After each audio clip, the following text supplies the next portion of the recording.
Television reinvented.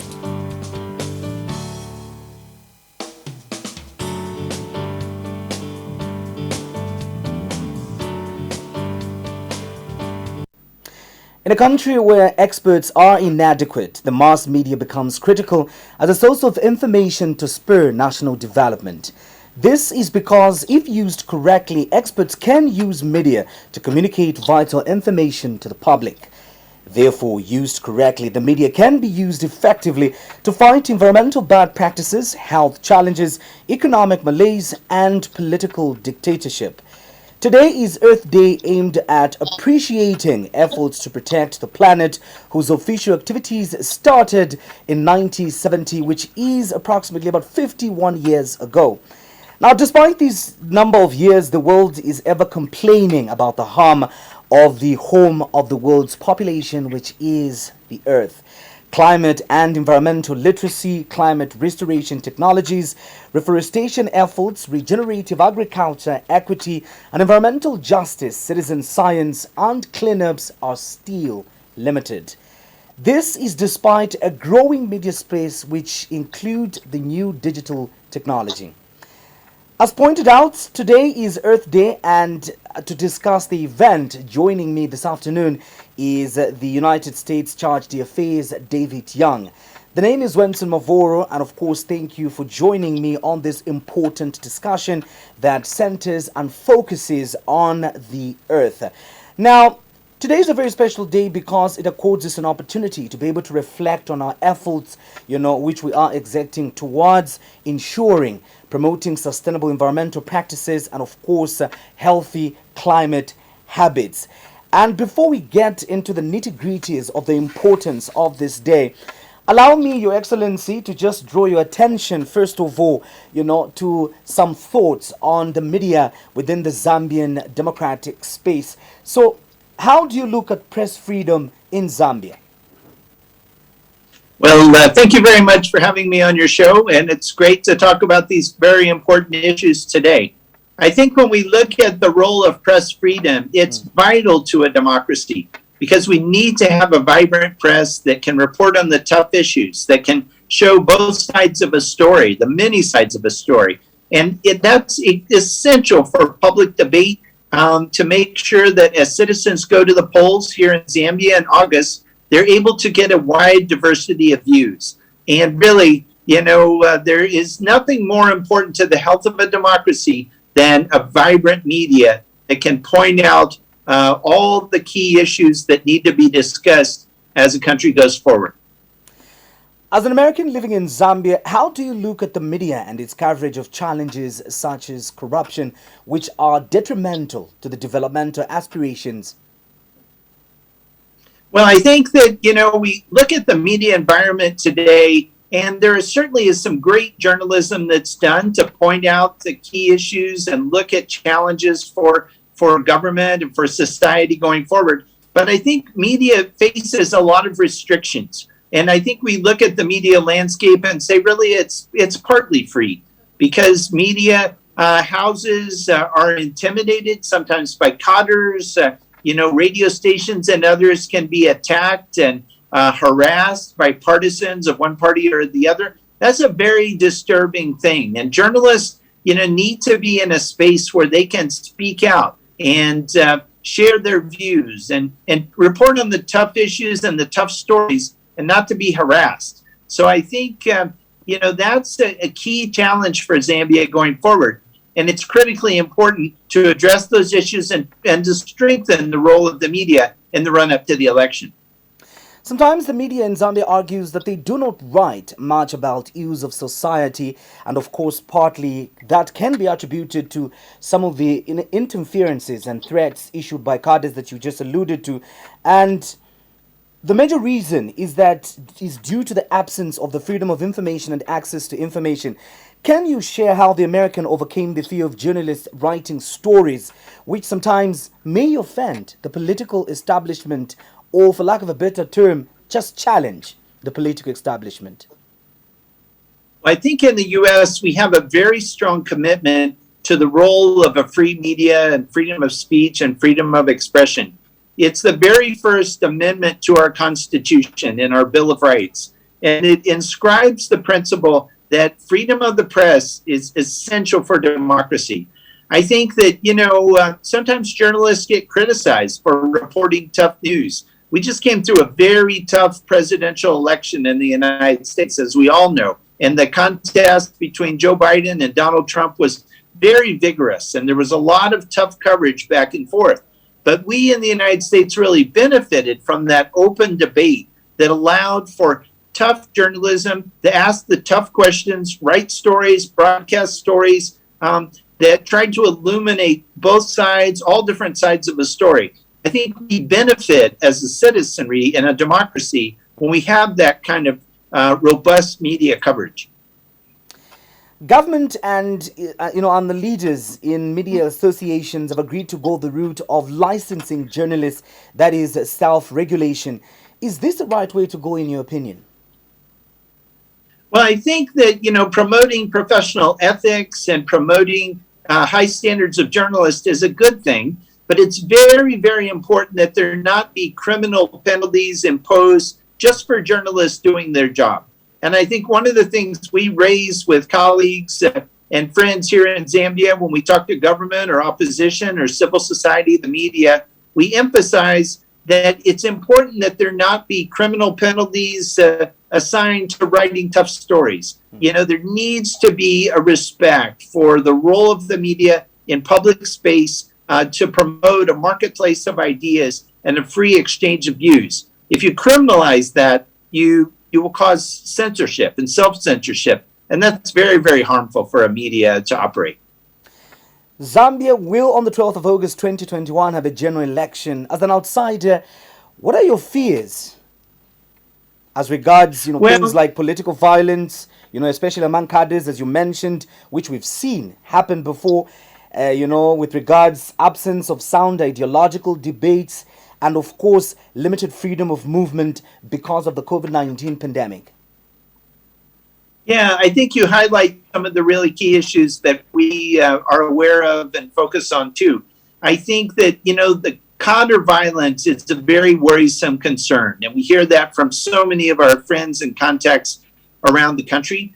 I think when cadres attack people, intimidate people, they need to be brought to justice. They need to be brought to book. We saw last week that those horrific pictures of a woman who works at the Ministry of Works and Supply who was intimidated by cadres in her office.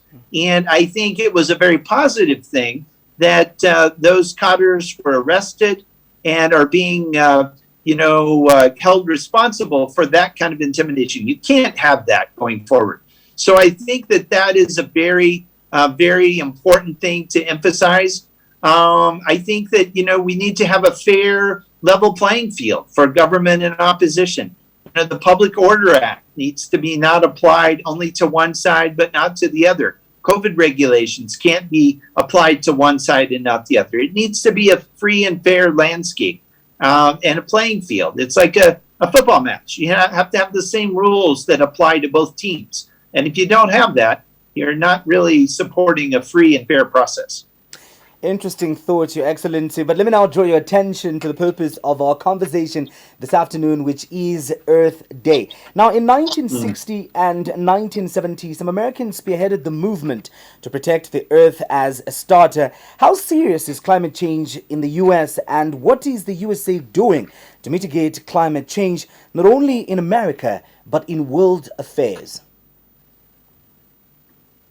Yeah, sorry, I lost you just a little bit, but just speaking about Earth Day, I think it's an occasion that reminds us that we have to work together as a global community to protect our planet, because it's the birthright, it's the heritage of all the people of the world. And children growing up in every country of the world need to have the security of this beautiful planet to be preserved. It's our heritage. I think one of the things that President Joe Biden has really put a new emphasis on is environmental stewardship and protection of our planet. That's critically important. Today and tomorrow, he's convened a virtual summit of leaders around the world to focus on combating climate change, which is really one of the existential crises of our time. he's made combating the climate change and the climate crisis one of the 4 signature emphases of his presidency. And he's bringing together leaders from China and India and Europe and around the world to focus as the major emitter nations, to focus on how we can build momentum running up to the Glasgow summit later this year to combat climate change. Zambia is faced with similar challenges of climate change. What can we do, as Zambia to better protect our natural resources, being one of those countries, that is blessed and endowed with quite some natural resources that can transform this country? Yeah, I think that one of the things we work with our friends here in Zambia is combating deforestation.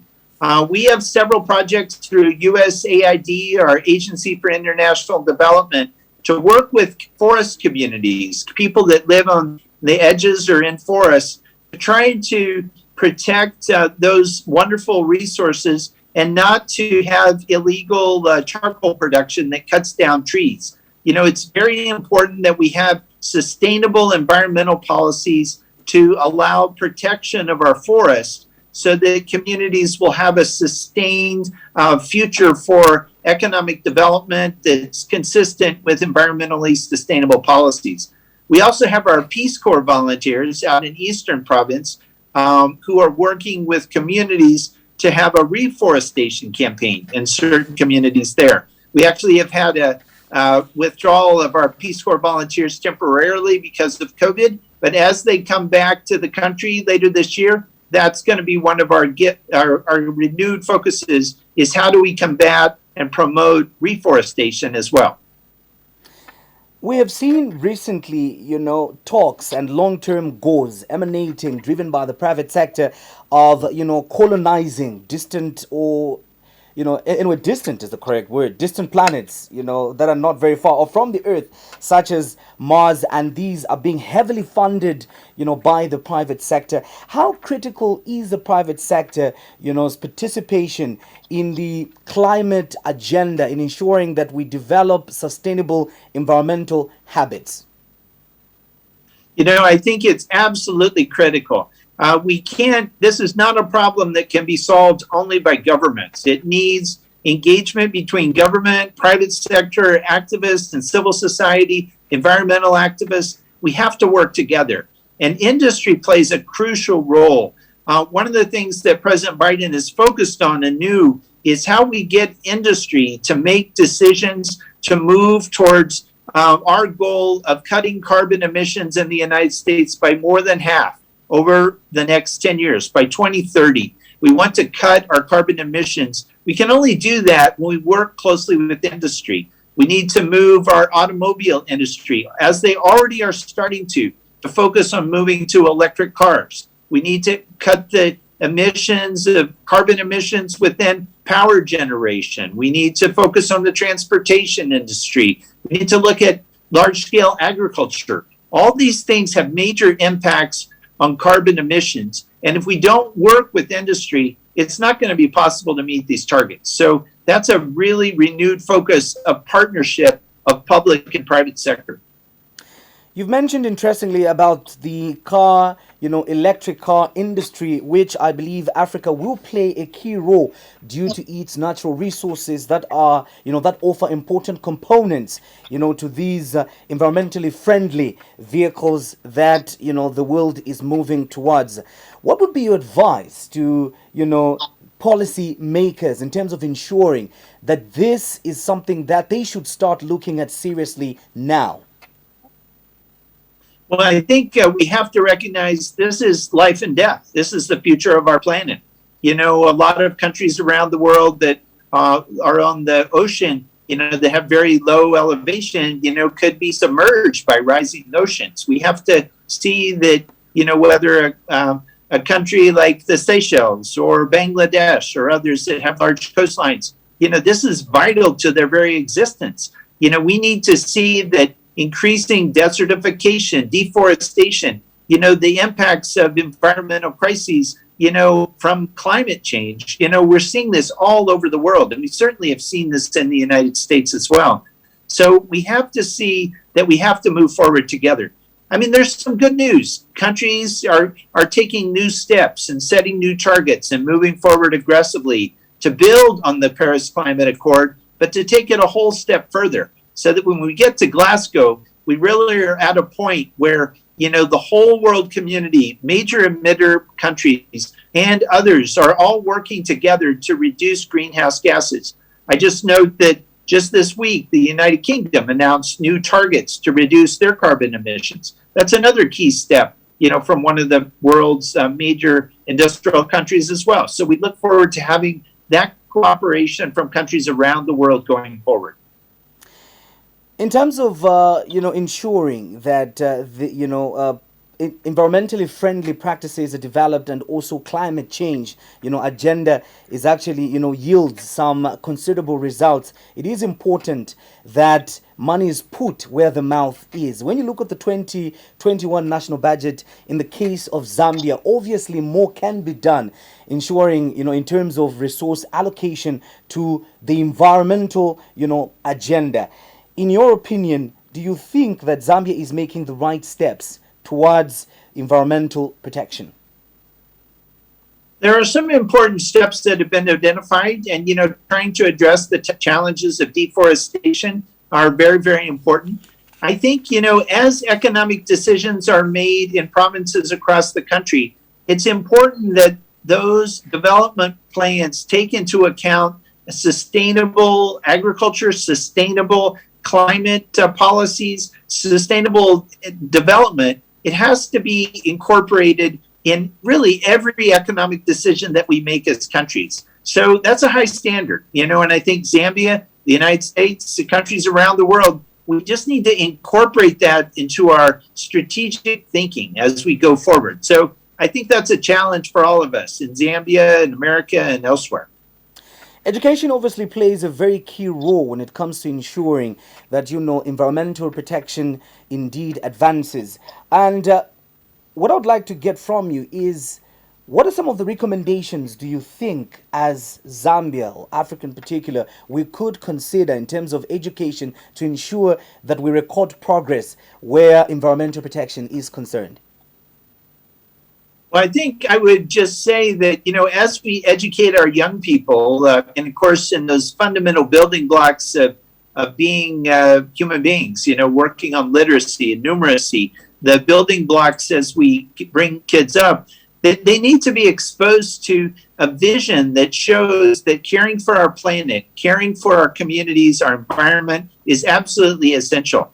I think there are some wonderful activists here in country that raise concerns. But we need to connect in a global community, activists in Zambia with those across the African continent and indeed around the world who are working to address the climate crisis. I think that, it's those partnerships that we build around the world are absolutely essential, that we have stronger policies and stronger resolve from all our countries and all our governments. One of the initiatives that the local authority is implementing is the Keep Zambia Clean, Green and Healthy campaign, which also to some extent, focuses on ensuring that environmental protection is also given the necessary attention. Now, we know that obviously this campaign can yield more than it is at the moment. In your opinion, how can it be enhanced to ensure that it also plays a key role in environmental protection? Well, I think it's very important for buy-in across society. Government, it's important to emphasize this in events that it holds. It's very important that civil society, educational institutions, I think we all recognize that, getting traditional leaders to buy into this vision is critically important, because we know the impact that traditional leaders have in communities. So I would just say, trying to recruit change agents, trying to create and recruit people who have this vision at all levels of society is just absolutely important. And realizing that, this is stewardship of our planet, and this is the heritage that we pass on to our children. So we all need to care about this. One of the ways in which, environmental sustainable practices, lie in simple habits such as, biking more and driving less, you know. And then there's this perception, generally in society that those that drive seemingly are better than those that actually, do bike. So what would your advice be to the majority, 17.5 million Zambians that are watching us right now, in terms of developing habits that would contribute to environmental protection? Well, I think some of it is, for citizens around the world, as citizens being advocates for a cleaner, healthier environment and lifestyle, I think recycling is an absolutely critical thing that we need to raise awareness of. I think that, I think we need citizens to basically come out and say, we want to promote efforts in our community, like you said before, to keep our communities green and clean. I think we need to look to, like I said, recycle, take other steps like that. We need to take lifestyle choices that will keep us healthier. Just because we become more prosperous and industrialized, we need to focus on the health of our planet. And that means making good choices as a country and as a community. I think one of the things that I'm encouraged by in my own country is there's a whole generation of young people who have grown up with a greater focus and a commitment to trying to be good environmental stewards. And that's what we need in every country around the world, here in Zambia as well as America and elsewhere. Your Excellency, thank you very much for taking time to chat with me on the very important day, Earth Day. Great. Thank you very much, and happy Earth Day. Thank you. The name is Wenson Mavor, and of course you've been watching my conversation with United States of America Charge d'Affaires David Young, and today we were focusing on Earth Day, a day that is designated to be able to give us an opportunity to reflect on our efforts and those, plans that we have in ensuring that we, practice environmental habits that are friendly to climate and also ensure that we preserve the earth for posterity. Thank you for taking the time and enjoy the rest of your day.